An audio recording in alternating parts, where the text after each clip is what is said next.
Okay, starting a new series today for the next 4 weeks called Miracles. Now, I want to just admit something to you this morning. We're going to say this. Some of you, this will be like blasphemy, but in my lifetime, in my 34 years of life, I've only played one game of golf.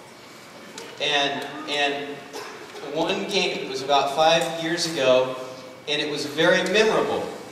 But not because I shot 120, but because of what happened after the golf game. And the gentleman that I was with, he invited me to go with him. He was an avid golfer, and I just said yes because I just wanted to hang out with him.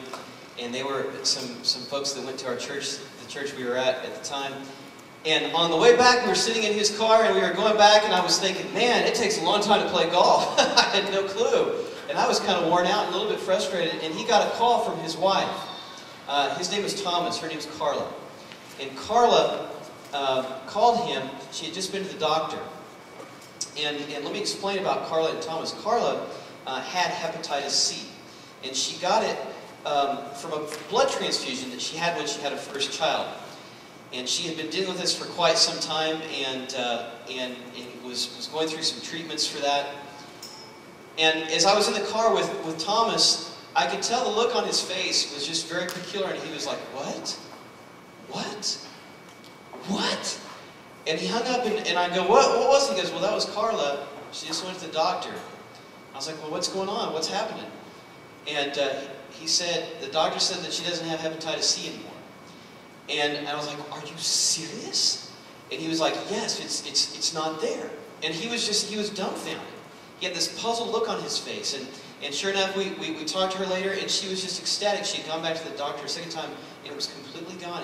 There was no trace of it anymore in her body. And of course, we had been praying for her that would happen, but there was no idea that it would happen like that. It was just absolutely amazing, and we were flabbergasted.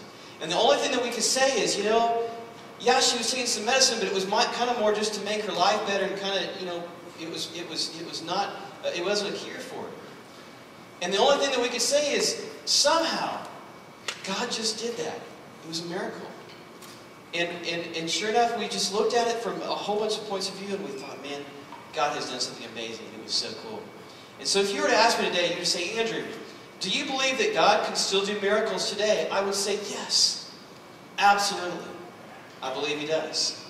Now, if you were to ask me, Andrew, do you understand why sometimes we pray for something miraculous to happen and it doesn't happen? And then other times it does. Do you understand why that happens? I would have to answer no. I don't understand why that happens. But I will tell you this for certain, is that when you study the Bible and you look at the things that Jesus did and the miracles that He performed, and you look at the disciples, the apostles in the early church, and you look at all of history from then till now, you cannot stand back and say that miracles are impossible. They have to happen. And I was curious, miracles are kind of one of those words we just throw out there, and we kind of know what that means, but I was just curious. I went to dictionary.com, and I thought, I want to see what they have under miracle. I was just curious. And they had about 4 or 5 different definitions for miracle, and I'm going to give you some of them that they had. One of them said this. It said, a miracle is a wonderful or surpassing example of some quality. And then they give the example, a miracle of modern acoustics. I thought, well, that doesn't really sound very miraculous, but boy, I've got these really cool, headphones for my iPhone, and it does sound pretty cool, but I wouldn't consider it a miracle. I just think it's something cool that we figured out how to do.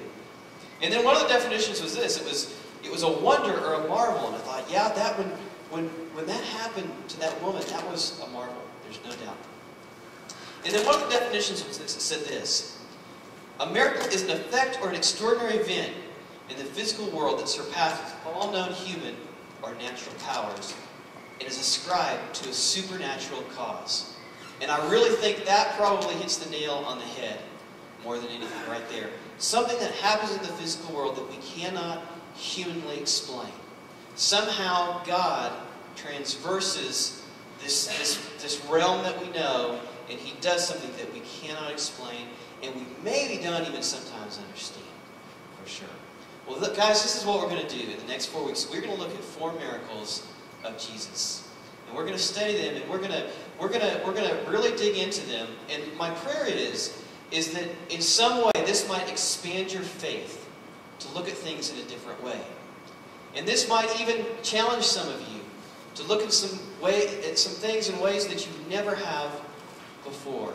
And for you to believe some things are possible when many other people don't believe that they are possible at all. Okay, so let's do this. Go to the book of Mark, and in chapter 4, and we're going to start in verse 35. Mark 4:35.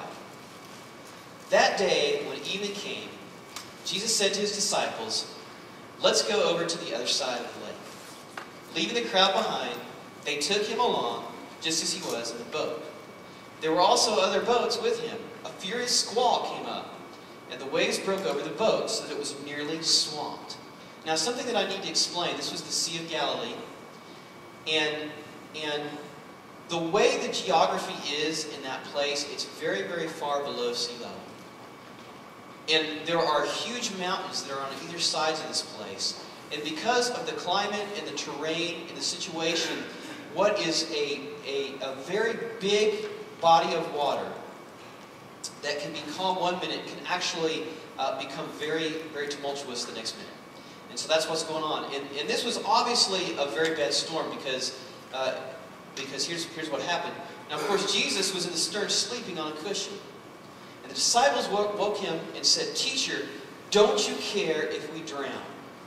Now, it was obviously a bad storm because some of these guys were fishermen and they'd been out on the lake all the time. And you kind of think that they would have been used to something like this, but this was obviously bad because they were trying to get Jesus up saying, "Man, we're going to drown." They were actually fearful for their lives.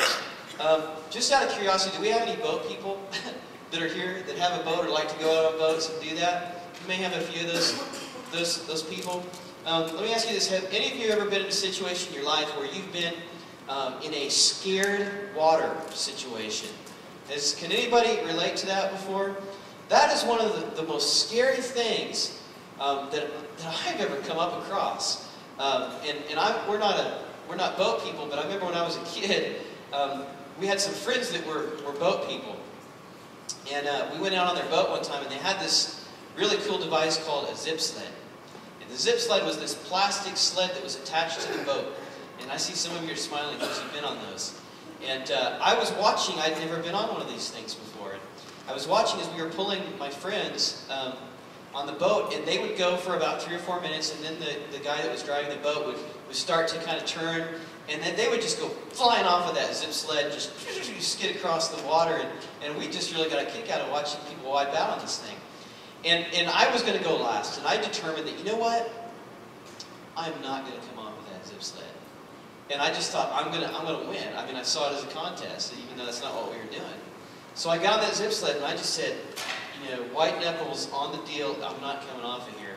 And so sure enough, I stayed on, and it was, okay, this is okay, we can do this. But then he started to turn and go from the left to the right to where that zip sled would come up over the wake from the boat and would just come crashing up over the top of that wake, and it was like bleeding of water. And I would, you know, it was heavy, and it was almost like it would push me back. But I'm like, no, I'm going to hang on, and I would go through that, and then I would stay on and come out of it, still alive. You know, I'm going to hang on some more. And then I'd come over the next wake, and it would, you know, almost knock me out. Get my breath back, still alive. And I hung on to that thing, and I beat it. I won the deal. But I was scared. And there were times coming up over those wakes, it was like, I was like the disciples, I'm going to drown, I'm going to die, but I determined I would die on the zip sled. That was going to be it, you know. I mean, that was going to be my resting place. I would go down as the hero on the zip sled. So I was ready to die, but I was very afraid. I didn't act like it.